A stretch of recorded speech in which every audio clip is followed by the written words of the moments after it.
Hello and welcome students. तो आज हम 6 मार्च के करंट अफेयर करेंगे। जैसा कि आपको पता है कि हमने एक वीक के करंट अफेयर जो मंडे से स्टार्ट किए थे तो वो चल रहे हैं हमारे, है ना।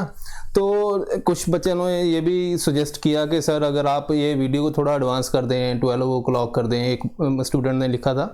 तो वो अभी ऐसा पॉसिबल नहीं है उसके कारण, क्योंकि 3 स्लॉट है हमारे ऑलरेडी, तो वो स्लॉट में जाएगी। और दूसरा क्वालिटी, जैसे बहुत सारे न्यूज़पेपर आते हैं, अगर उनको पढ़ेंगे उसके अंदर देखेंगे क्या क्या है, क्या क्या न्यूज़ में, तो टाइम लग जाता है टोटल। ठीक है जी। तो और किसी ने, एक स्टूडेंट ने ये भी बोला था कि सर जो आपकी पीडीएफ है उसके अंदर थोड़ा कंटेंट अलग है, यहाँ पे पीपीटी के अंदर थोड़ा अलग है। उसका रीज़न है कि पीपीटी के अंदर मैं पढ़ा रहा हूँ, है ना। तो यहाँ पे स्टार्टिंग के अंदर जब पीपीटी के अंदर जब टू दी पॉइंट लिखा होता है तो मैं इसको डिटेल में बताता हूँ। अगर सपोज करो कि किसी ने पीडीएफ डाउनलोड की तो वहाँ पे पूरी जो इंफॉर्मेशन डिटेल के अंदर होती है कि पूरा सब कुछ लिखा होता है ताकि वो उसको पढ़े और वो भी समझ आ जाए। तो यही रीज़न है। ठीक है जी। तो जल्दी से स्टार्ट करते हैं आज का। ओके, देखो साइंस एंड टेक के अंदर हम क्या पढ़ेंगे, phylogenetic tool for COVID. Then environment के अंदर अवनी टाइगर के बारे में पढ़ेंगे। Then shark whale. International relation के अंदर ओपेक प्लस, ओपेक क्या है और ओपेक प्लस क्या है, एशियन प्रीमियम क्या है। ठीक है जी। इकोनॉमी के अंदर सीआरसीएल को पढ़ेंगे। देन हिस्ट्री के अंदर सुशीला मोहन, ये द वायर के अंदर एक आर्टिकल आया था। ऐसे क्वेश्चन आ जाते हैं यूपीएससी के अंदर के वो हिस्ट्री के अंदर कुछ ना कुछ ऐसा पूछ लेते हैं। ठीक है जी। तो जल्दी से स्टार्ट करते। देखो पहला डाउन टू अर्थ के अंदर आया phylogenetic code tools can help track covid variant faster. ठीक है जी। फाइलोजेनेटिक बेसिकली क्या होता है कि एवोल्यूशनरी पर्सपेक्टिव और म्यूटेशन वगैरह, है ना। अगर मैं बात करूं तो आपको इतना अगर पता है कि जो कोरोना है ना, कोरोना, इसके बहुत सारे वेरिएंट आ गए। वेरिएंट क्या होता है? वेरिएंट का मतलब अगर एक वायरस है तो वो विद द टाइम अपना जो जेनेटिक कंपोजिशन है उसको चेंज करता रहता है। ठीक है जी। मतलब म्यूटेशन होती रहती है, म्यूटेट करता रहता है। जैसा आपने अभी न्यूज़ के अंदर देखा होगा कि जैसे लंदन है, लंदन का एक नया वेरिएंट आया था। तो उन्होंने अब ये होता क्या है, देखो मान लो एक जो वायरस की, ठीक है जी, कंपोजिशन है, मान लीजिए ये वाली एक कंपोजिशन है, ठीक है। ऐसे अगर वो थोड़ी कंपोजिशन चेंज होगी तो हमने जो भी जैसे वैक्सीन है वो इस हिसाब से बनाई थी वैक्सीन, ठीक है। अब कंपोजिशन चेंज होगी तो डिफिकल्ट हो जाता कि ये क्या इस वेरिएंट के ऊपर भी उतना इफेक्टिव होगा या नहीं होगा। तो ये बहुत दिक्कत रहती है वायरस की। ठीक है जी। अब बात करते हैं कि यहाँ पे क्या है, अराउंड 6000 सीक्वेंस है जो उसके जेनेटिक सीक्वेंस 6 लाख, सॉरी, ठीक है, 6 लाख है। तो अभी कोरोना वायरस के आ चुके हैं। तो फाइलोजेनेटिक वे जो है वो एक अच्छा है अंडरस्टैंडिंग के लिए। फाइलोजेनेटिक का मैंने बता दिया आपको कि evolutionary perspective as well as उसका जो हम करते हैं कि म्यूटेशन कितनी करता है, वो कैसे करते हैं। देखो एक तो सीक्वेंस कर दो, मान लो उसके जीन का पूरा सीक्वेंस पता चल गया आपको, कौन कौन से सीक्वेंस है, कैसे उसकी जो भी ट्रांसक्रिप्ट है पूरी, है ना, उसके बारे में। जैसे ह्यूमन जीनोम का अगर सीक्वेंसिंग करें तो ह्यूमन जीन के बारे में हमें पूरी डिटेल पता चल जाती है। अगर मान लो कोई जीन के अंदर, अगर किसी स्पीसीज के अंदर सपोज करो कोई ट्राइब है, उसके स्पीसीज के अंदर जेनेटिक कुछ थोड़ा चेंज है एज कंपेयर टू अदर, है ना, होता ही है वो तो चेंज, क्योंकि हर एक आप देखो डिफरेंट रेसेस हैं तो उसके अंदर थोड़ा जेनेटिक कंपोजिशन चेंज रहती है। अब वो थोड़ी जेनेटिक कंपोजिशन जब चेंज रहती है तो उस हिसाब से हम अगर पूरे ह्यूमन का जीनोम सीक्वेंस करें, पता करें कि क्या कैसे कैसे अरेंज्ड है, तो हम बहुत सारी डिजीज और उनका जो हमें ये पता चल सकता है कि कौन सी मेडिसिन किसके लिए ज़्यादा इफेक्टिव है। ठीक है। तो उसके हिसाब से जो मेडिकल के अंदर एक रेवोल्यूशन टाइप आ सकता है उसमें। ठीक है जी। दूसरा है कि identify, estimate, reproduction number R, इसको हम डिस्कस करेंगे अभी। ठीक है। कंप्यूटर जीनोम की तरह, कंप्यूटर के थ्रू भी हम उसको पता करना चाहते हैं कि उसके अंदर क्या सीक्वेंसिंग है जीनोम की, कैसे कैसे वैक्सीन का क्या कंपोजिशन होना चाहिए कि वो ज्यादा इफेक्टिव हो जाए। तो चलिए जल्दी से आगे चलते हैं। अब बात करते हैं कि आर फैक्टर क्या है। आर फैक्टर अभी जो न्यूज के अंदर था कि इंडिया का अनचेंज्ड एट 0.90 है, ठीक है, वहां से अब 0.86 जो एक वीक बिफोर था इंडिया का, अभी 0.90। मतलब क्या है, मतलब अगर मान लो मैं बोलता हूं R1 है, ठीक है, इट मीन्स कि अगर एक को कोरोना है तो वो एक को आगे ट्रांसमिट करेगा। तो अगर R मान लो लेट अस सपोज R है हमारा 5, तो इट मीन्स कि वो एक बंदे को जिसको कोरोना है वो 5 लोगों को कर देगा। तो अब आप ये सोचो कि कौन सा ज़्यादा डेंजरस है, आर कम होना चाहिए या ज़्यादा होना चाहिए? डेफिनेटली आर कम होना चाहिए। ज़्यादा होगा तो ज़्यादा लोगों को, जैसे आपने सलमान खान की मूवी देखी थी जिसके अंदर वो बोलता है कि तुम 3 की हेल्प करो, तो वो आगे हर एक बंदा 3 की हेल्प करे, है ना, वो आगे 3 की। यही है इसका फंडा आर का, कि अगर आप 5 को कर रहे हैं वो आगे 5 को करते हैं, अगर ये 3 को कर रहे हैं वो भी आगे 3 को करते हैं। तो आर वैल्यू अगर अबव 1 है इट मीन्स ये स्प्रेड क्विकली करेगा। यहाँ पे आर वैल्यू 1 है तो ये 1 को ही ट्रांसमिट कर रहा है, ये भी आगे 1 को करेगा। अगर मान लो आर 5 है तो ये 5 को करेगा, है ना। अब 5 हर एक को 5 को करेंगे, है ना। तो आर का वैल्यू जितना कम होगा उतना बढ़िया है, ठीक है। ये लास्ट में अंदर एक एग्जांपल भी दी हुई है कि if R is equal to 2 it would means that infected person could spread the infection to other 2 people, ठीक है जी। तो ये आर का कंसेप्ट आपको समझ आना चाहिए। रिप्रोडक्शन फैक्टर है कि अगर अब जैसे देखो इंडिया का 0.9 है तो इट मीन्स कि ये थोड़ा उसमें 1 से कम है। तो अगर मान लो मैं बोल रहा हूं कि कोरोना को हमने खत्म करना है तो आर फैक्टर हम देख लेते हैं कि अगर आर लेस देन 1 होना चाहिए तो ये धीरे धीरे इसका स्प्रेड कम हो जाता है। और अगर आपको डिटेल इसके अंदर कोरोना के अंदर तो डिटेल में आपके प्री से पहले पूरा डिटेल 1-1.5 घंटे का लेक्चर ले लूंगा जिसके अंदर A to Z information, virus, vaccine, ठीक है जी, वैक्सीन कैसे काम करती है ये सारी हम प्री पर्सपेक्टिव से कर लेंगे, वो एक अलग लेक्चर हो जाएगा। अगर मैं बोलूँ इंडिया का जो कर्व थी, ठीक है जी, अब जैसे किसी भी कंट्री, अब WHO क्या कर रहा था कि कर्व को जब पीक आती है उससे वापस आओ, जैसे ये जा रहा है ऊपर, यहां पे तो बहुत तेजी से स्प्रेड कर रहा है। इट मींस कि आर डेफिनेटली मोर देन 1 है। जब ये कम हो रहा है तो आर की वैल्यू धीरे धीरे कम आ जाती है। ये सिग्निफिकेंस है आर का, ठीक है।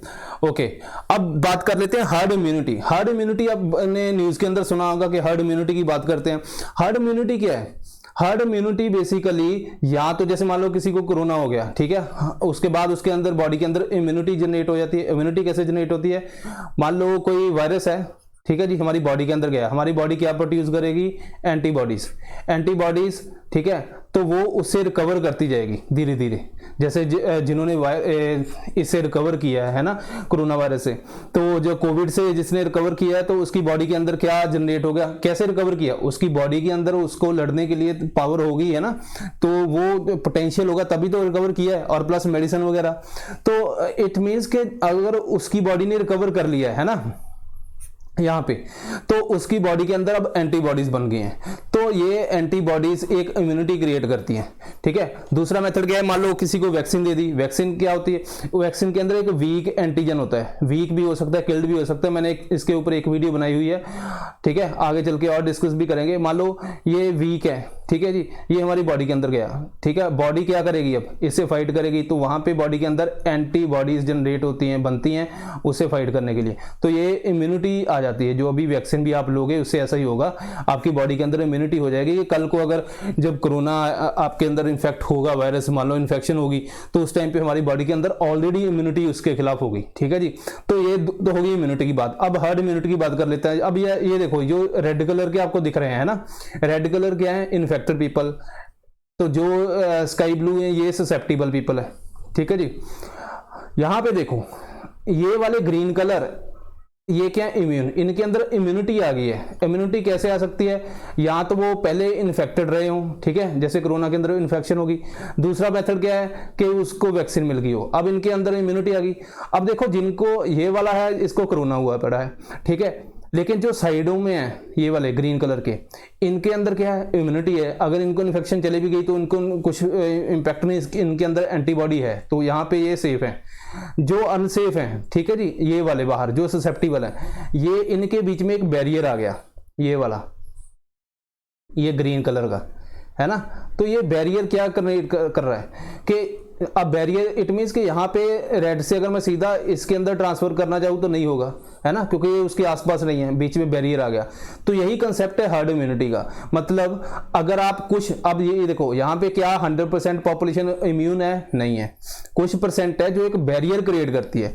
तो इसी तरह जो कोरोना वायरस का जो बैरियर है वो बोल रहे हैं कि 60 to 80% अगर आप इम्यूनिटी हो जाए, ठीक है, तो ये सारा उसके अंदर, ठीक है, डन। तो हाँ, तो कहाँ थे हम कि ये वाला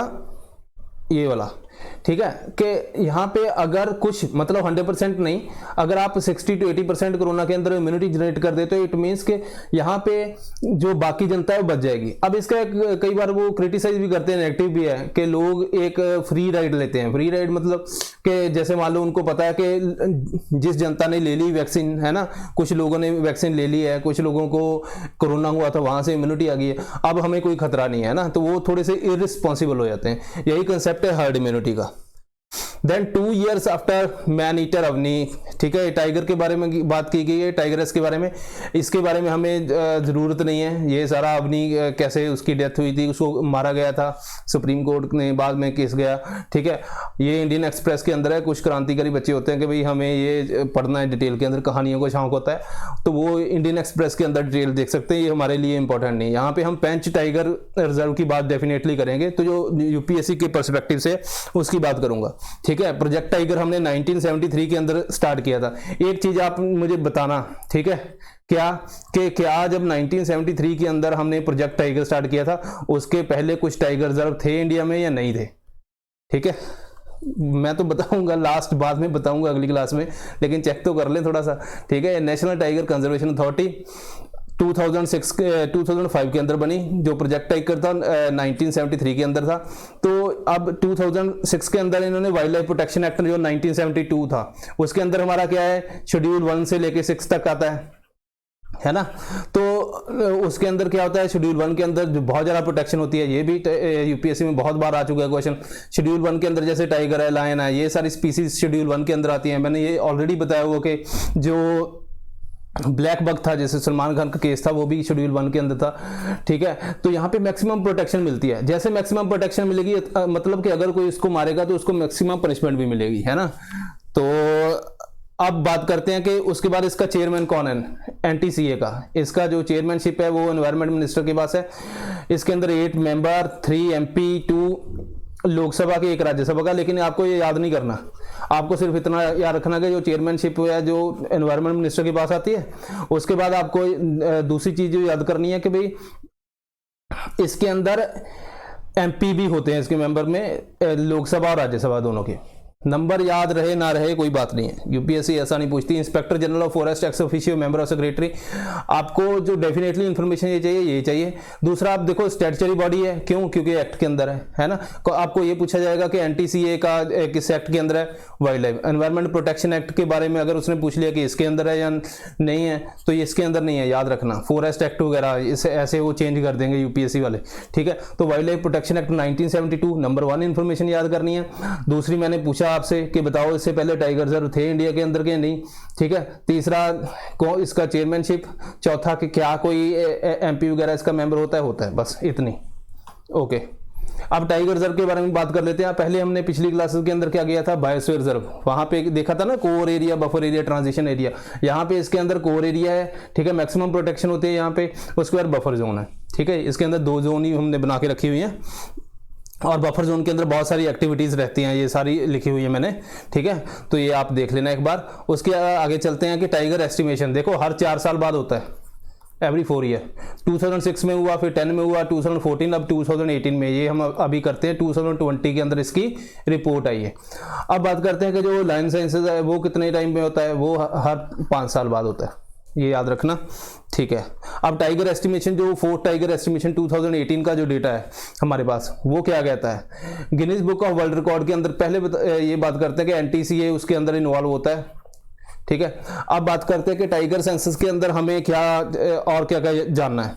तो टाइगर सेंसस के अंदर हमें अब करते कैसे है ना, एक तो कैमरा ट्रैप लगाते हैं, कैमरा वगैरह लगा दिए। बहुत सारे मेथड हैं टाइगर सेंसस और लायन के लिए भी। जैसे एक बीट मेथड भी होता है। बीट मेथड मतलब वाटर के पास वो उसको भेज देते हैं, और जैसे जैसे वाटर के पास वो अपना चला जाता है ना, तो मान लो कोई जैसे लायन है, लायन पानी पीने एक बार आता है पानी दिन में, ठीक है। तो वहाँ पे वो ध्यान रखते हैं कि कितने लायन आए। अगर 20 हैं तो उनका एस्टिमेशन होता है अराउंड 20। उसके बाद ये पग मार्क होते हैं, उनके पग मार्क्स होते हैं, है ना, ठीक है। देन ड्रॉपिंग्स होती हैं, ठीक है। देन उनका कैमरा ट्रैप हो गया, बीट, पग मार्क, ड्रॉपिंग्स। हाँ यही है, फोटोग्राफ कैमरा ट्रैप के अंदर ही होगी, फोटोग्राफ वगैरह उसके अंदर वो खींच के वो सारा ये सिस्टम रहते हैं, ठीक है। तो अब जब 2018 के अंदर सेंसस हुआ तो उन्होंने देखा भी क्या नंबर ऑफ टाइगर इंक्रीज हुए हैं, डिक्रीज हुए हैं। हमारे पास प्रीलिम के लिए क्या इंपॉर्टेंट है, एक तो Guinness book of world record के अंदर इनका नाम आ गया लार्जेस्ट कैमरा ट्रैप, ठीक है, वाइल्ड सर्वे हुआ। India is home to 75% of global tiger population, now this information is important. उसके बाद बात करते हैं, देखो जो पीटर्सबर्ग हुआ था, है ना, वहां पे क्या हुआ था, उन्होंने बात की थी डबलिंग ऑफ टाइगर करना, हमने टाइगर को डबल करना है, आगे बढ़ेंगे इसको। तो इंडिया ने बोल दिया कि हमने अचीव कर लिया। ऑल दो बहुत सारे वर्ल्ड के जो लोग एनवायरमेंटलिस्ट हैं वो क्रिटिसाइज करते हैं कि इंडिया की जो एस्टिमेशन टेक्निक है वो इतनी बढ़िया नहीं है, इतनी लेटेस्ट नहीं है, तो यहाँ पे डबल काउंटिंग बहुत हो जाती है, ठीक है। तो मध्य प्रदेश, देखो पहले कर्नाटका था नंबर 1, अब मध्य प्रदेश चले गए। मध्य प्रदेश के अंदर 2 टाइगर बढ़ गए हैं, 526, कर्नाटका के अंदर 524 है। Then increase in tiger population maximum कहाँ पे इंक्रीज हुआ है, 71% मध्य प्रदेश के अंदर। देन वर्स्ट परफॉर्मर भी है यहाँ पे छत्तीसगढ़ और मिजोरम, ठीक है। आपको इन्फॉर्मेशन प्रीलिम के लिए क्या, एक तो 71, आप वहां पे यूपीएससी पूछती है आपको अराउंड 2/3 है ना, या 3/4, ठीक है, 2/3 मोर देन 2/3 बोल देगी, या अराउंड 3/4 पॉपुलेशन इंडिया के अंदर है, ठीक है। आगे बात करते हैं बेस्ट मैनेज, जो बेस्ट मैनेज है टाइगर रिजर्व, एक तो मध्य प्रदेश की पेंच सेंचुरी है, केरला की पेरियार है। अब ये देखो यहाँ पे जब जितने नाम बोल रहा हूँ, ऐसा नहीं कि यूपीएससी आपको यही पूछ ले कि बेस्ट मैनेज कौन है, दूसरा कौन नहीं, आपको इनके बारे में और भी कुछ पता होना चाहिए, क्योंकि ये लोकेशन पता होनी चाहिए कि कहाँ कहाँ पे लोकेशन है, ठीक है जी, एटलीस्ट लोकेशन पता होनी चाहिए। और उसके बारे में अगर कुछ आप मतलब जैसे आप मान लो सपोज करो आप टाइगर रिजर्व के बारे में, इंपॉर्टेंट के बारे में आपने नोट्स के अंदर लिखा हुआ है, यहाँ पे इनके ऊपर स्टार मार्क कर लेना कि ये हमारे लिए ज़्यादा इंपॉर्टेंट है, क्योंकि यहाँ पे इंपॉर्टेंट स्पीसीज हैं, ठीक है जी। Maximum improvement Sathyamangalam tiger reserve Tamil Nadu में, बॉटम के अंदर डेम्पा मिजोरम और राजाजी रिजर्व उत्तराखंड, ठीक है जी। अब बात करते हैं कि no tiger, now this information is very important कि ऐसे भी देखे गए हैं टाइगर रिजर्व जहां पे पॉपुलेशन अब है नहीं, बची नहीं, वो कौन कौन से हैं, बक्सा वेस्ट बंगाल, पलामऊ झारखंड एंड डेम्पा मिजोरम। अब ये इंपॉर्टेंट है डेम्पा सबसे ज्यादा, क्यों, क्योंकि ये ऐसी प्लेस अब हमें मिल गई यहाँ पे टाइगर देखा ही नहीं गया। उसके बाद अब दूसरी बात, एक और बात मैं करना चाहता हूँ कि जो ये टाइगर रिजर्व है, जो टाइगर की जो सेंसस होते हैं, ये टाइगर वाइल्ड के अंदर ही काउंट किए जाते हैं, मतलब ये हमारा एक था टाइगर इसमें नहीं आएगा, ठीक है। Dampa is one of the highest population density of clouded leopard की हाईएस्ट पॉपुलेशन। अब आपको यूपीएससी ऐसे स्टेटमेंट दे सकती है, मान लो पहले उसके डेम्पा फॉरेस्ट के अपने टाइगर रिजर्व के बारे में उसने बोला है ना कि यहाँ पे मैक्सिमम पॉपुलेशन, वो बोलेगा हाईएस्ट डेंसिटी ऑफ टाइगर है, ये स्टेटमेंट गलत है, क्योंकि यहाँ पे तो टाइगर अभी जो सेंसस बोलता है वो बोलता है मिले नहीं। दूसरी बात कि अब आपको जो स्टेटमेंट देगा no clouded leopard founded here, अब क्लाउडेड लेपर्ड की जगह वो हाईएस्ट डेंसिटी है, तो यहाँ पे वो आपको ऐसा भी बोल सकता है कि स्नो लेपर्ड के बारे में बोल सकता है, स्नो लेपर्ड, ठीक है जी। अब क्लाउडेड लेपर्ड भी वल्नरेबल है और स्नो लेपर्ड भी वल्नरेबल है दोनों, और ये टाइगर आपका क्या है, एंडेंजर, ठीक है जी, याद रखना। डेम्पा फॉरेस्ट, ये हमने बात की। क्लाउडेड लेपर्ड के बारे में क्या है, तो वल्नरेबल मैंने ऑलरेडी बता दिया, स्टेट एनिमल ऑफ मेघालय, थोड़ा सा इसके बारे में हम देख लिया। तो ऐसे आपने इंटरलेट करके देखना है, आपको एक ज़्यादा अंडरस्टैंडिंग होगी, क्योंकि देखो ये अगर हम टाइगर सेंसस पढ़ते हैं तो ये वाली इन्फॉर्मेशन हम पढ़ते हैं डेम्पा के अंदर, लेकिन ये वाली इन्फॉर्मेशन हम नहीं पढ़ते, इसको सेपरेटली कहीं और पढ़ते हैं। जब दोनों स्टेटमेंट इकट्ठी आ जाती है वहाँ पर हम फंस जाते हैं। तो ये आपने ध्यान रखना है, जब आपको पास डेम्पा का नाम याद आया तो आपने ये देखना है कि हाँ इसके अंदर क्या क्या इससे रिलेटेड इन्फॉर्मेशन जो न्यूज़ के अंदर है, ठीक है। ये वाला हो गया हमारा। अब चलते हैं बात कि कंजर्वेशन एफर्ट क्या है। एम्स ट्राइब्स मॉनिटरिंग सिस्टम है, जैसे बहुत सारे जब फॉरेस्ट जो गार्ड्स हैं, है ना, वो जाते हैं तो वहां पे उनका जो कितना एरिया उन्होंने कवर कर लिया है उसकी सारी इंफॉर्मेशन रहता है। यूपीएससी कैसे इसको ट्रिगर करेगी, वो बोलेगी एम्स ट्राइब्स, ठीक है, ये जो टाइगर के अंदर स्ट्राइप्स को काउंट करता है या उसके थ्रू मेथड, ये ऐसा कुछ नहीं है, ठीक है। दूसरी बात ये है कि किसने रिलीज किया, एनटीसीए ने। पीटर्सबर्ग टाइगर समिट हुआ 2010 के अंदर, इसने क्या बोला, स्लोगन दिया T/2, ये आपने याद करना है। T इंटू 2 का मतलब क्या है, किससे रिलेटेड है, ऐसा अगर क्वेश्चन आ गया तो ये किससे रिलेटेड है, टाइगर पॉपुलेशन। वहां पे आपको टाइगर, लायन, लेपर्ड ये वो पॉपुलेशन अपना दिए हो गए ऑप्शन। ग्लोबल टाइगर इनिशिएटिव किसका है, वर्ल्ड बैंक का। यहाँ पे आपको बोल दिया कि ग्लोबल टाइगर इनिशिएटिव कोई वर्ल्ड वाइड फंड का है ना, जो NGO, ऐसा कुछ नाम दे दिया, या UN का है, तो नहीं, वर्ल्ड बैंक का। नाम से लगता नहीं वर्ल्ड बैंक का होगा, लेकिन है, बस ये मानना पड़ेगा, ठीक है जी। उसके बाद एक और काउंसिल बनती है, ग्लोबल टाइगर इनिशिएटिव काउंसिल। इसके अंदर दो निकलते हैं, एक ग्लोबल टाइगर फोरम और दूसरा GSLEP, global snow leopard ecosystem, ठीक है, प्रोटेक्शन सिस्टम, ठीक है। GSLEP हमारे लिए इंपॉर्टेंट है, ठीक है जी। जल्दी से पहले इसके टाइगर रेंज कंट्री की देख लेते हैं। 13 टाइगर रेंज कंट्री बोली है इन्होंने, ठीक है, 13 टाइगर रेंज कंट्री।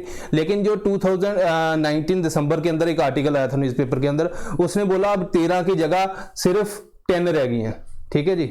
मतलब उसने बोला a recent study of tiger has shown rapid decrease और एक्सटिंक्ट इन लाओस, ठीक है, in addition the big cat Cambodia और म्यांमार।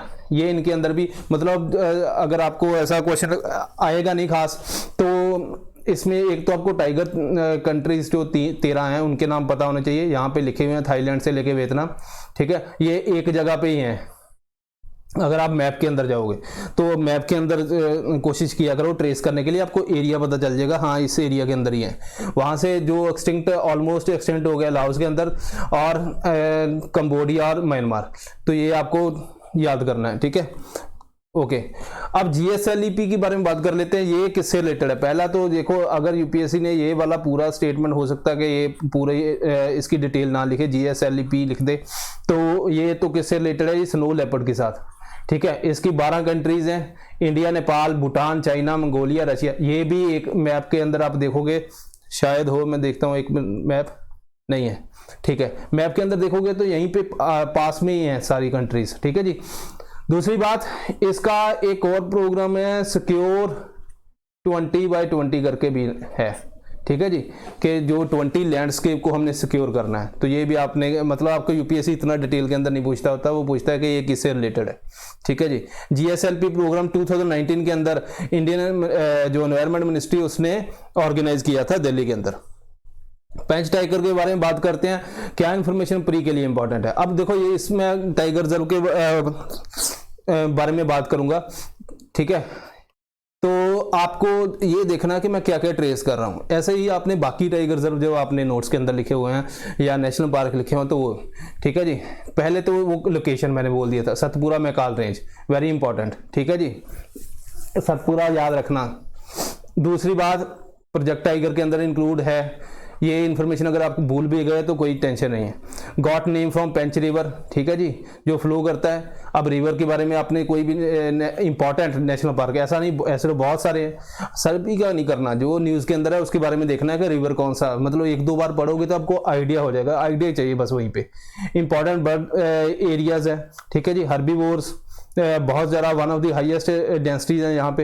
हर्बीवोर क्या होता है, जो प्लांट्स को ही खाते हैं। तो इसका कॉन्टिग्यूअस एरिया कौन कौन सा है, कान्हा टाइगर रिजर्व और पेंच, ये आपने याद रखना है, ठीक है। दूसरी बात करते हैं रुद्यार्ड किपलिंग की, जो द जंगल बुक थी, वो एरिया है ये, वेरी वेरी इंपॉर्टेंट इन्फॉर्मेशन, ठीक है। इसी कारण जो पेंच, मोगली सेंचुरी वगैरह भी 2002 के अंदर एक नाम दिया गया था। 3 एरिया हैं देखो, tropical wet dry forest, southern tropical dry deciduous teak forest और सदर्न। मैंने आपको पहले भी लेक्चर के अंदर बताया हुआ, जहाँ पे क्लाइमेट वगैरह ज़्यादा मतलब कॉन्टिग्यूअस हो, एक दूसरे से, एक चेंज हुआ फिर दूसरा आया फिर तीसरा आया, वो इन्फॉर्मेशन हमारे लिए इंपॉर्टेंट हो जाती है। UPSC वहाँ पे आपको स्टेटमेंट के अंदर लिखेगा ये सारा कि ये एरिया यहाँ पे one of the highest herbivore की डेंसिटी है, ठीक है जी। तो मोगली सेंचुरी भी है यहाँ पे, और ये जो सदर्न ट्रॉपिकल डेसिडस ऐसे फॉरेस्ट के नाम देखिए, बताओ कौन सा है, ठीक है ना। तो कौन सा टाइगर रिजर्व है, तो वहाँ पे आपको ऑप्शन आएंगे, तो एटलीस्ट आपको ये पता है हमें सेंट्रल इंडिया के अराउंड है, तो वहाँ पे जो ऐसा नहीं है कि आप अंदाजे से भी बता सकते हो क्लाइमेट। अब जब आप ज्योग्राफी के अंदर मैप बनाते हो क्लाइमेट का इंडिया का, ठीक है जी, कौन सा क्लाइमेट, उसके ऊपर ही अगर आप करोगे कि उसके ऊपर सिर्फ ये ड्रॉ कर दो important national park, important tiger reserve, तो आपको वैसे ही पता चल जाएगा इस एरिया के अंदर ऐसा क्लाइमेट है और यहाँ पे ये टाइगर रिजर्व या नेशनल पार्क होते हैं। बहुत अच्छा मेथड है एक, आपको इजीली याद करने, कुछ याद भी नहीं करना पड़ेगा।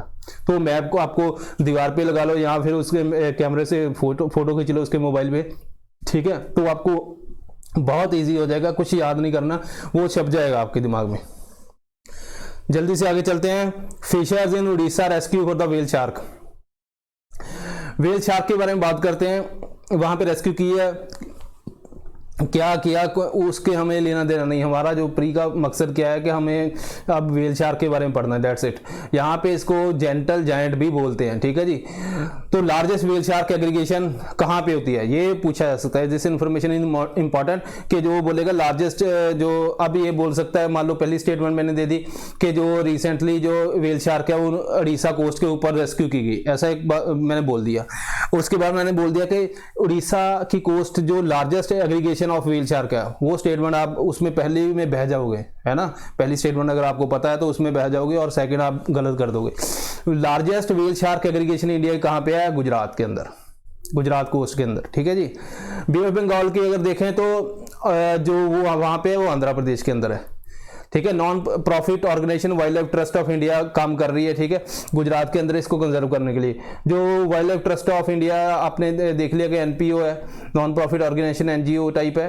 अब इसके अंदर ये एलिफेंट के ऊपर भी काम कर रही है, उसको भी कंजर्व करने के लिए काम कर रही है, ठीक है जी। आगे चलते हैं जल्दी जल्दी। व्हेल शार्क के बारे में अगर क्या करना है, slow moving filter feeding. Filter feeding क्या होता है, सॉरी, ठीक है जी। ऐसे उसके जो दांत होते हैं वो इस टाइप के होते हैं, ये फिल्टर करता रहता है बाहर से जो मटेरियल आए, ठीक है जी, उसको फिल्टर करके इसकी बॉडी के अंदर जाता है। फिल्टर फीडिंग इसको कहते हैं, ठीक है जी। उसके बाद ऑल ट्रॉपिकल ओशियन के अंदर ये पाई जाती है। और स्टेटस क्या है, एंडेंजर, ठीक है। अपेंडिक्स 2 के अंदर है, वाइल्ड लाइफ प्रोटेक्शन एक्ट 1 के अंदर है। ये आपको ये याद करना है मेन। सबसे पहले कोई भी स्पीसीज है उसका IUCN स्टेटस ही हम याद करते हैं, ठीक है। दूसरा ये याद रखना है, अगर स्पीसीज एंडेंजर है तो मोस्टली, नॉट ऑलवेज, मोस्टली वो शेड्यूल 1 के अंदर होती है, क्योंकि मैक्सिमम प्रोटेक्शन देनी होती है। एंडेंजर को मैंने आपको क्लास के अंदर पहले में बताया हुआ कि एंडेंजर स्पीसीज का मतलब उसका नंबर भी कम है, वो ऐसा भी हो सकता है वो एरिया जिसके अंदर रहती है वो भी कम हो, ठीक है। इट मीन्स कि अब इसको मैक्सिमम प्रोटेक्शन दोगे तभी तो वो प्रोटेक्ट रहेगी, अदरवाइज तो ये प्रोटेक्शन रहेगी नहीं, ठीक है। साइट्स क्या होता है कि जो ट्रेड करते हैं, है ना, जो इंटर कंट्री वगैरह जो बॉर्डर एरिया के अंदर ट्रेड करते हैं, उसको ये रेगुलेट करता है। वहां पे वर्ड लिखा होगा कि उसको ये प्रोहिबिट करता है, प्रोहिबिट नहीं करता, ये याद रखना। इसके अंदर 3 अपेंडिक्स होती हैं, 1, 2, 3। तो अगर मान लो किसी एक कंट्री, लेट अस सपोज हमने बांग्लादेश से कुछ इंडिया के अंदर लेके जाना है, तो वहां पे अगर स्पीसीज 1 के अंदर है तो उसके लिए बहुत ज्यादा हाई परमिशन लेनी पड़ती है। आप इस स्पीसीज को कमर्शियल ट्रेड के लिए नहीं लेके आ सकते, ठीक है जी। अगर आपने कुछ रिसर्च वर्क या कुछ ऐसा करना है तभी परमिशन वगैरह मिलती है, फिर उसको अब मिलती है, ठीक है। अब बात करते हैं कि इस 3 अपेंडिक्स के अगर इसके अंदर कोई स्पीसीज को डालना हो तो कैसे डालेंगे।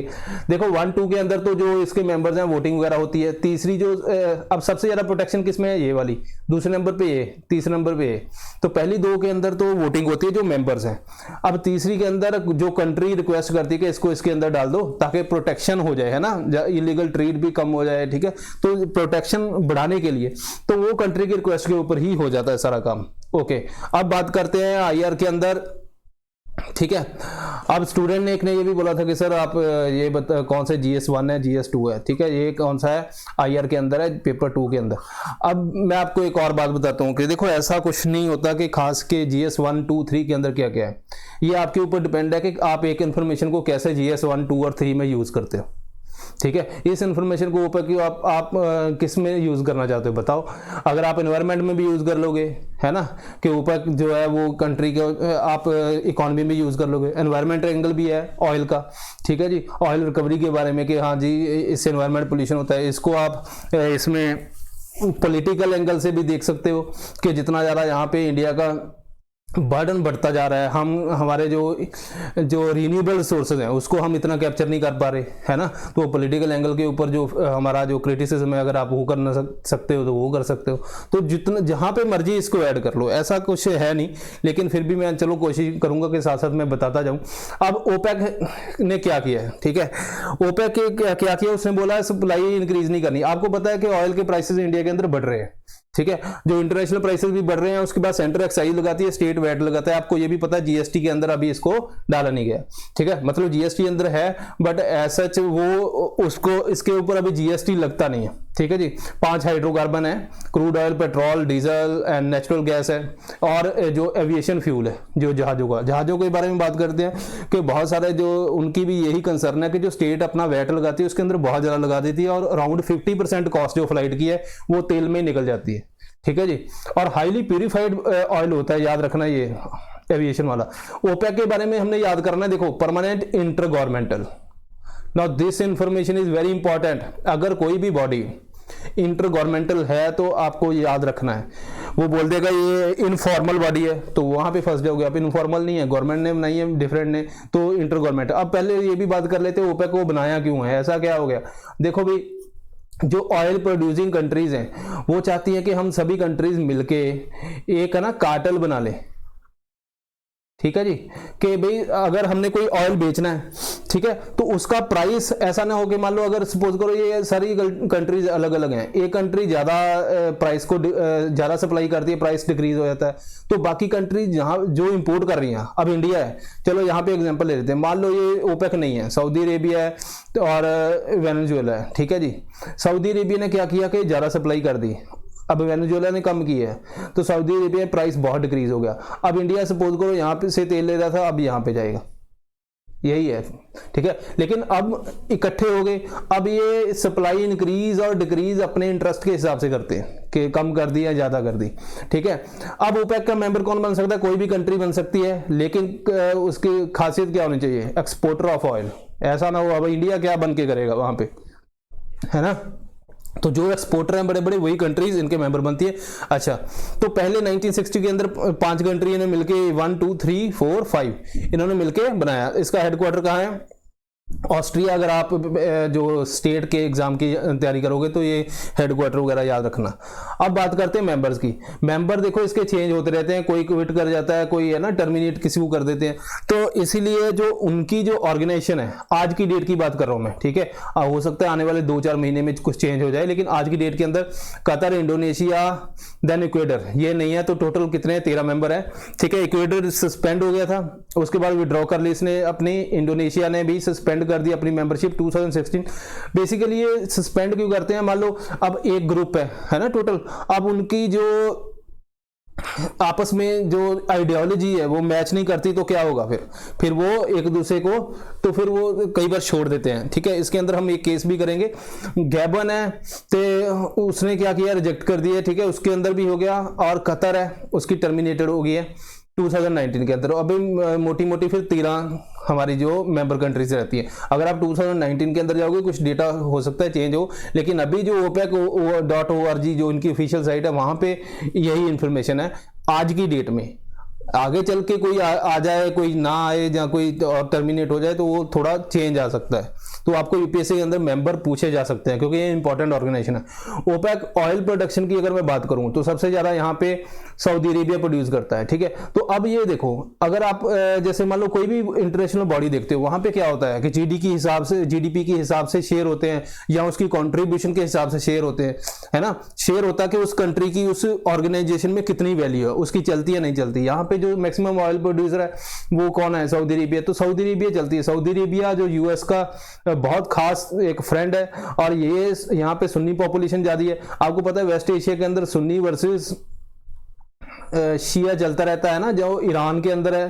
तो जो सऊदी अरेबिया और वर्सेस ईरान बहुत ज्यादा रहता है न्यूज के अंदर, ठीक है।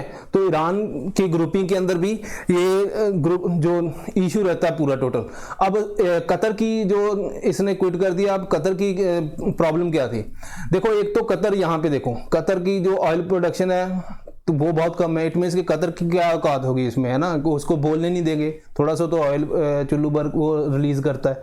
तो कतर जो मेन क्या करता है, गैस इंडस्ट्री है वहां पे रेदर देन ऑयल। एक तो ये हो गया कि वैल्यू भी नहीं है ना। तो दूसरी जो मैंने बता दी, लिक्विड नेचुरल गैस जो कतर रिलीज करता है, one of the world's largest exporter of LNG, ठीक है। दूसरी बात कि सऊदी अरेबिया की प्रॉब्लम क्या है कतर से, एक तो देखो कतर ये चाहता है कि इंडिपेंडेंट फॉरेन पॉलिसी उसकी रहे, क्योंकि यहाँ पे जब ग्रुप होगा तो यहाँ पे जो मेजर है कौन है, सऊदी अरेबिया। और सऊदी अरेबिया तो वो अपनी मनमानी करेगा और वो अपनी चलाएगा। दूसरी बात ये कतर को बिल्कुल पसंद नहीं है। दूसरी बात प्रायोरिटीज जो हैं, ठीक है, नेबरिंग कंट्री की, अब सऊदी अरेबिया की अलग प्रायोरिटी है, उसकी अलग प्रायोरिटी है, तो वो भी इशू है। ठीक है, इकोनॉमिक और diplomatic relationship with Shia Iran. अब कतर के जो मैंने यहाँ पे बताया था, कतर के जो ईरान के जो शियाज हैं इनके साथ बहुत अच्छे रिलेशन है, तो ये इसको पसंद नहीं आ रहा है, कहता मुझे मजा नहीं आया। ठीक है, तो ये उसको बोल रहा है कि तू उसे कम कर, और उसमें प्रेशर इनडायरेक्टली वहां पे लगता है, यही एक जो रीजन है। ठीक है जी, आगे चलते हैं। ओपेक अच्छा, अब कतर ने लेफ्ट कर दिया, क्या इंडिया के ऊपर कोई इंपैक्ट होगा? ठीक है, तो यही इसी के अंदर हम पहले इसको डिस्कस करते हैं कि और क्या क्या प्रॉब्लम थी।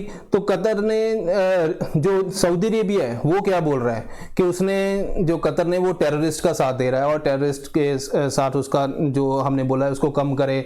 ठीक है जी, और डिप्लोमेटिक रिलेशन विद ईरान, ठीक है, और मिलिट्री टाइज विद टर्की वो कम करे, लेकिन ये कम नहीं कर रहा। ठीक है, कतर ने ये भी बोला कि मेरी सॉवरेनिटी की बात है, भाई मैं तो कोई डिसीजन ले नहीं सकता है ना, तो इसलिए मैं इसको छोड़ रहा हूं। अब बात करते हैं इंपैक्ट ऑन इंडिया। इंडिया देखो आपको पता है बहुत ज्यादा जो मेजर ऑयल इंपोर्टर है। ठीक है, अब इंडिया ने ऑयल लेना है, लेकिन कतर के पास तो ऑयल इतना है ही नहीं, तो इसलिए अगर कतर वहां से ओपेक से बाहर भी चला जाए तो इंडिया के ऊपर इतना फर्क नहीं पड़ेगा। हाँ, क्योंकि कतर क्या है, वो वर्ल्ड टॉप LNG, ठीक है जी, जो लिक्विड नेचुरल गैस है उसका एक्सपोर्टर है। ठीक है, तो वो इसलिए इतना इंपैक्ट नहीं पड़ेगा। और LNG की प्राइसिंग का काम इसे ओपेक से लेना देना नहीं है, वो तो ऑयल की प्राइसिंग करती है। ओपेक प्लस क्या है? फिर एक आपको बता दूं कि जो पहले ओपेक था, ठीक है जी, अब एक आ गया ओपेक प्लस। यहाँ पे रशिया और बाकी कंट्री, रशिया भी एक्सपोर्ट करता है बहुत ज्यादा ऑयल, तो रशिया और बाकी कंट्री ने मिलके इसके साथ आगे, और ये दोनों का कंबिनेशन बन गया हमारा ओपेक प्लस। ठीक है जी, जैसे ओप्पो प्लस वगैरह बहुत सारे फोन आते हैं, ये ओपेक प्लस है।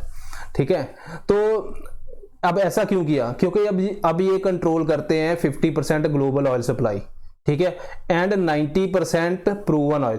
तो इट मींस कि अब इनके साथ इनके जो मेजर ऑयल प्राइसिंग है, अब ये डिसाइड करेंगे वर्ल्ड के अंदर। अगर इनको लगता है कम है या ज़्यादा है, हमने अपनी इनकम इंक्रीज करनी है, उस हिसाब से सारी कंट्री अपना जो सप्लाई है वो इंक्रीज और डिक्रीज करती है। ठीक है जी, तो हाँ, ये मैंने बता दिया कि अपने पर्सनल इंटरेस्ट के लिए करते हैं, वो सभी करते हैं ऐसे। सऊदी अरेबिया रशिया 2020 के अंदर जब कोविड-19 आया था, ठीक है, उसके बाद जब कोविड का टाइम था, वहां पे इनका ये फेल हो गए, इन्होंने मतलब इनका आपस में कंसेंसस बन नहीं पाया कि हमने ऑयल को कैसे प्राइसेस को कंट्रोल करना है, इसलिए आपने देखा होगा बहुत ज्यादा नीचे भी चला गया था। ठीक है, अब बात करते हैं, 3 बेंचमार्क हैं, ठीक है, ऑयल के। एक है ब्रेंट क्रूड ऑयल बेंचमार्क, दूसरा वेस्ट टेक्सास इंटरमीडिएट, ये अभी न्यूज के अंदर था इसलिए यूपीएससी ने भी ये पूछ लिया है इस बार। ठीक है, तीसरा है Dubai Oman benchmark. Dubai Oman benchmark क्या है? ऑयल जो अरब कंट्रीज वहां पे उसके दुबई के आसपास जो सोल्ड होता है उसके हिसाब से बेंचमार्क रखा गया है। अब प्राइस की बात कर लेते हैं, ब्रेंट और WTI। यहाँ पे देखो ब्रेंट का प्राइस थोड़ा सा ज्यादा है एज कंपेयर टू WTI। तो वेस्ट टेक्सास किसका है? यूएस का। ये यूएस जो ऑयल करता है, यूएस ऑयल कहाँ से? यूएस के अंदर शेल, ठीक है, शेल से बनाया जाता है। पहले मैं आपको थोड़ा सा इसके आइडिया दे देता हूँ। देखो आपने बहुत सारी वॉर्स पढ़ी होंगी जब वहाँ पे जो वेस्टर्न कंट्रीज हैं, जो अरब कंट्रीज के अंदर है ना, वेस्ट एशिया के अंदर इंटरफेयर करती हैं हर बात पे। पहले कितनी वॉर्स हुई, वो जो क्रिटिसिज्म भी होता था कि बहुत ज़्यादा वो ऑयल है वहाँ पे जिसको लेने के लिए वो चलती रहती थी। अब कम क्यों है उसका एक ये भी बोलते हैं कि अब यूएस ने जो शेल गैस वगैरह, जो शेल होती है सेडिमेंट्री रॉक के अंदर, ठीक है, जो अपने ज्योग्राफी के अंदर अगर देखिए, ठीक है, अदरवाइज बता देना कमेंट के अंदर, किसी दिन वीडियो में उठा लेंगे उसको भी। ठीक है, तो अब वहां पे क्या हुआ कि जो शेल उसने एक्सप्लोर करना स्टार्ट की, वहां से एक्सट्रैक्शन करना स्टार्ट की। ठीक है, फ्रैकिंग होती है जहां हॉरिजॉन्टल वो करते हैं, तो वो भी हम देखेंगे, गुआरगम के बारे में थोड़ा सा उसके अंदर देखेंगे। ठीक है, तो अब उनकी सप्लाई तो वहां से इंक्रीज होगी, तो यहाँ पे डिपेंडेंस कम होगी, इसलिए अब आप देखते हो इंटरफेरेंस भी बहुत कम है। ठीक है, WTI हो गया, दुबई वाला मैंने बता दिया। ब्रेंट कौन सा है? जो हम इंपोर्ट करते हैं मेनली, जो वेस्ट जो एशिया के अंदर है ना, अरब कंट्री से जो एशिया के अंदर इंपोर्ट होता है, वो ब्रेंट क्रूड ऑयल बेंचमार्क है।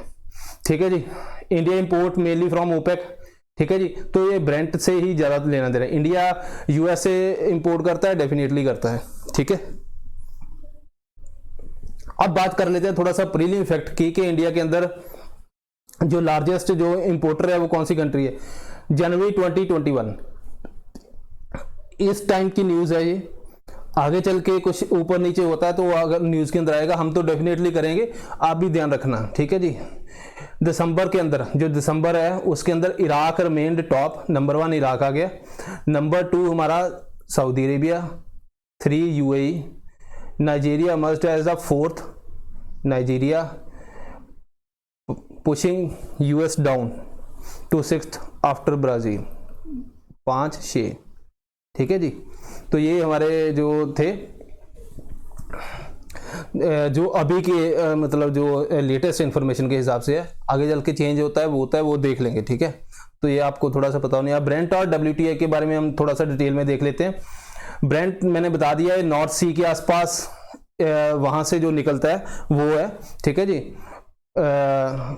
और दूसरा जो अमेरिकन ऑयल जो WTI है, ठीक है, ओके।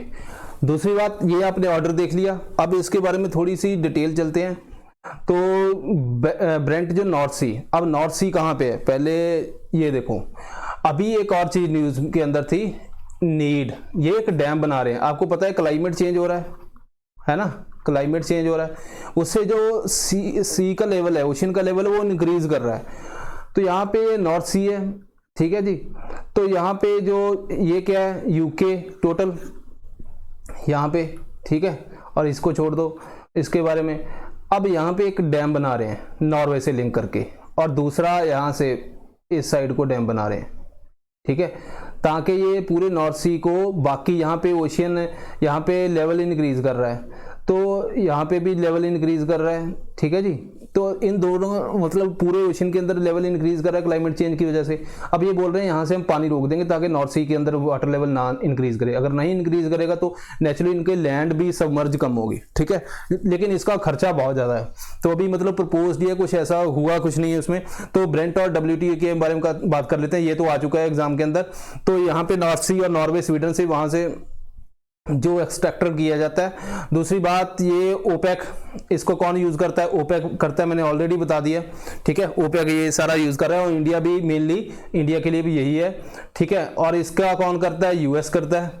देन इसके अंदर हाई सल्फर कंटेंट है, इसके अंदर लो सल्फर कंटेंट है। आपको पता है डीजल के अंदर हाई सल्फर कंटेंट होता है, तो यहाँ पे डीजल के लिए थोड़ा सा बेनिफिशियल भी है कि मतलब ज़्यादा डीजल फिर एक्सट्रैक्ट कर सकते हैं। लो सल्फर को हम क्या बोलते हैं, स्वीटर भी बोलते हैं, ठीक है जी। तो लो सल्फर यमी होता है थोड़ा, ये वाला, ओके। देन ये लाइट वेट है, ये थोड़ा सा और लाइटर है, ठीक है, और लाइट वेट है उसे। यहाँ पे इसकी जो ब्रेंट की कॉस्ट है जो लो होती है, क्यों, क्योंकि ये ओशन के आसपास से निकाला जाता है। WTI की थोड़ा लैंड से, मैंने बता दिया कि शेल का भी इन्वॉल्वमेंट है और बहुत से इन्वॉल्वमेंट है, लैंड से निकाला जाता है, थोड़ी कॉस्ट हाई होती है, ठीक है। तो अभी जो हमने ये किया था यहाँ पे, ठीक है, तो यहाँ पे जो ब्रेंट की अभी थोड़ी कॉस्ट आई है। एक और बात, जो यूपीएससी ने इसको WTI को क्यों पूछा था, उसका कारण था कि जो बहुत ज़्यादा प्राइस इसका ऑलमोस्ट नेगेटिव के अंदर चला गया था। उसका कारण था जब कोरोना के टाइम के ऊपर, WTI की बात कर रहा हूँ मैं, ठीक है। अब यहाँ पे क्या हुआ था, सप्लाई डिमांड बहुत कम हो गई थी, लेकिन यहाँ पे इन्होंने बोला कि यार रिफाइनरीज वगैरह ये सारी अगर बंद कर दें, अगर मान लो बंद कर दें तो नुकसान ज़्यादा है, उन्होंने चलती रहने दी, तो इसलिए वहाँ पे प्राइस बहुत गिर गया था, ठीक है। लेकिन इंडिया के अंदर इतना इम्पैक्ट नहीं हुआ था क्योंकि हमारा बहुत ही मतलब ऑलमोस्ट नेग्लिजिबल ही है इसका रिलेशन, ठीक है जी, ओके। हाँ, एक और बात मैं करना चाहता हूँ इसके अंदर, यहाँ पे लिखते हैं, वो है एशियन प्रीमियम।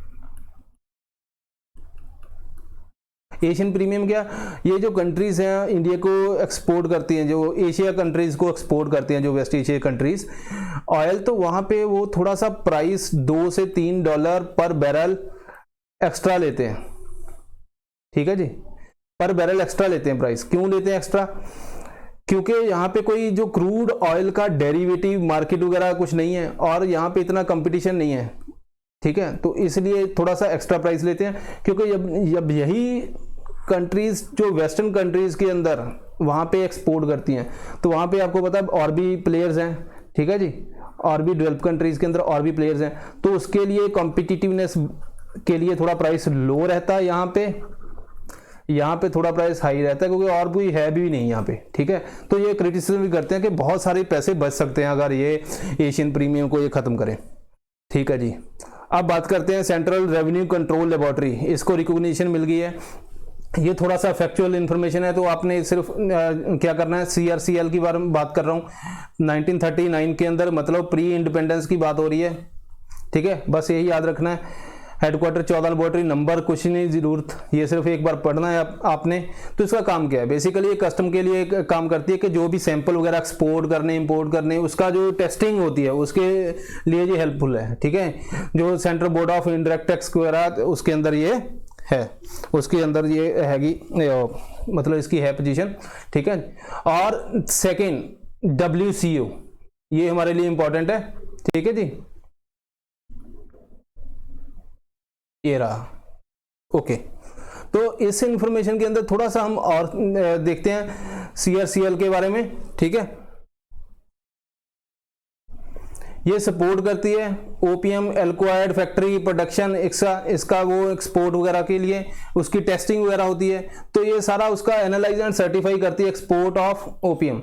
बस इतना सा, मतलब ज़्यादा डिटेल के अंदर नहीं जाना आपने, सिर्फ ये करना है कि क्या उसका central board of indirect tax से रिलेशन है, क्या है कस्टम वगैरह के अंदर रिलेशन है, ठीक है। उसके बाद ये काम क्या है, इसका टेस्टिंग वगैरह करती है।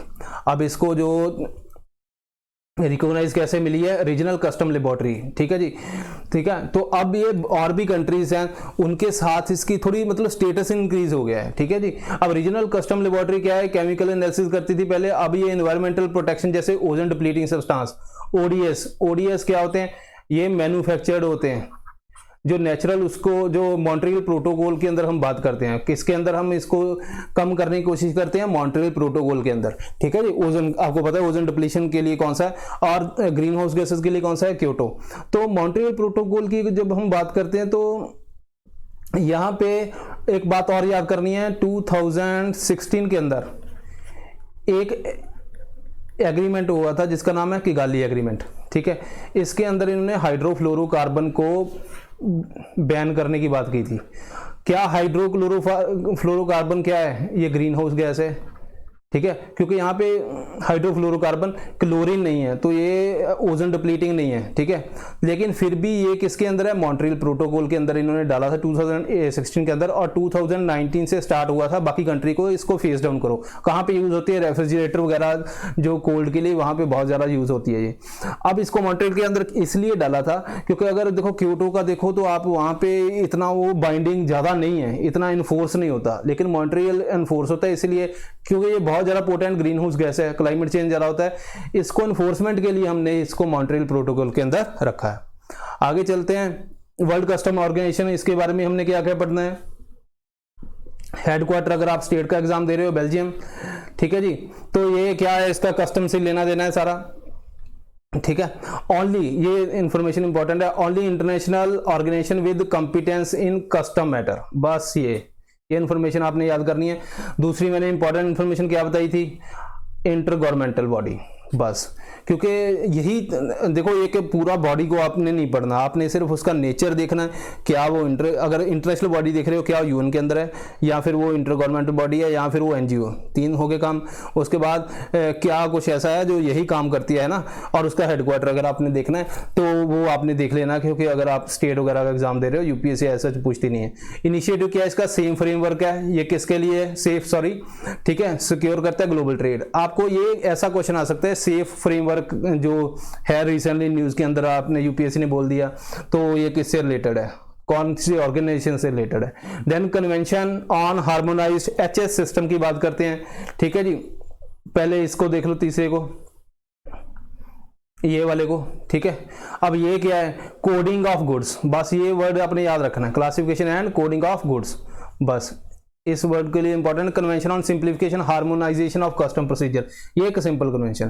तो ये तीसरी कन्वेंशन बहुत इंपॉर्टेंट है, ठीक है। यहाँ पे कोडिंग ऑफ गुड्स और क्लासिफिकेशन होती है, फैक्चुअल इंफॉर्मेशन है, कुछ ऐसा है नहीं। अब इसके मेंबर्स हैं जो 6 इनके रीजन है, ठीक है जी, उनके बेसिस पे होती है। बस आपने ये याद रखना है कि 6 रीजन है, ठीक है। रीजन मतलब नंबर भी चाहे आप भूल जाओ, ठीक है। अब यूपीएससी ऐसा पूछेगी इसकी मेंबरशिप एक रीजनल बेसिस के ऊपर होती है, तो वो स्टेटमेंट सही है, इससे ज्यादा नहीं वो पूछेगी। तो ये आपने ध्यान रखना है, बस ये इसी का यही पर्पज है कि आपको बताना कि चीजों को देखना कैसे है, हमने यूपीएससी के हिसाब से देखना है। ऐसे तो आप इस ऑर्गेनाइजेशन की बात में कर रहा हूँ, इसके अंदर बहुत इन्फॉर्मेशन है, मैंने थोड़ी डिटेल लिखी है, लेकिन आपको जो एग्जैक्ट इन्फॉर्मेशन चाहिए ताकि आपका बर्डन कम हो, जैसा यूपीएससी पूछती है, तो वही हमने वो डिस्कस करनी है।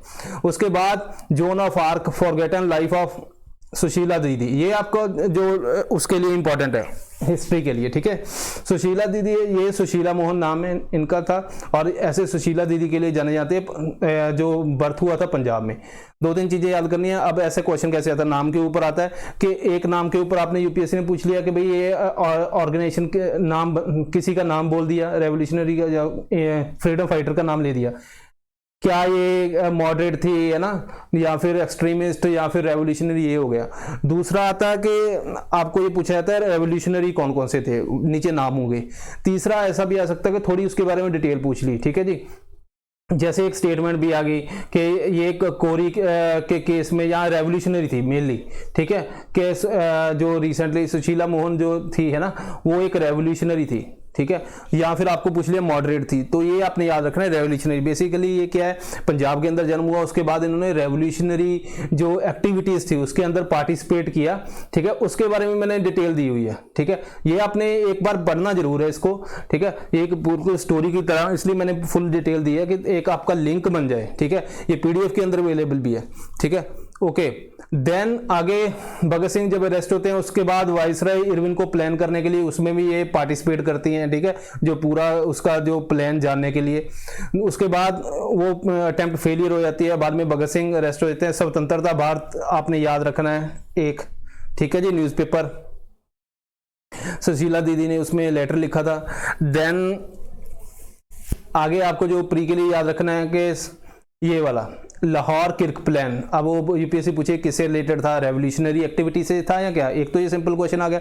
दूसरा इसके अंदर कौन कौन इन्वॉल्व थे, तो वहाँ पे क्योंकि ये नाम आपने जो जनरल बुक्स हैं उसके अंदर इतना नहीं हाईलाइटेड है, तो इसलिए ये। उसके बाद 1932 के अंदर इन्होंने कांग्रेस के अंदर जो सेशन के अंदर पार्टिसिपेट किया, इंडियन नेशनल कांग्रेस रेवोल्यूशनरी थी, बट इंडियन नेशनल कांग्रेस भी इन्होंने ज्वाइन की, ये भी एक बहुत इंपॉर्टेंट पॉइंट है। और उसके बाद लेकिन जो रेवोल्यूशनरी एक्टिविटीज थी, आइडियोलॉजी थी उनकी, तो वो उन्होंने कंटिन्यू रखी, ठीक है जी। क्विट इंडिया के अंदर पार्टिसिपेट किया था, ठीक है। उसके बाद जब इंडिपेंडेंस के बाद हैंडीक्राफ्ट स्कूल खोला, हरिजन कॉलोनीज और दिल्ली म्यूनिसिपल कॉर्पोरेशन के अंदर भी रही, और सुशीला मोहन मार्ग इनके नाम पे।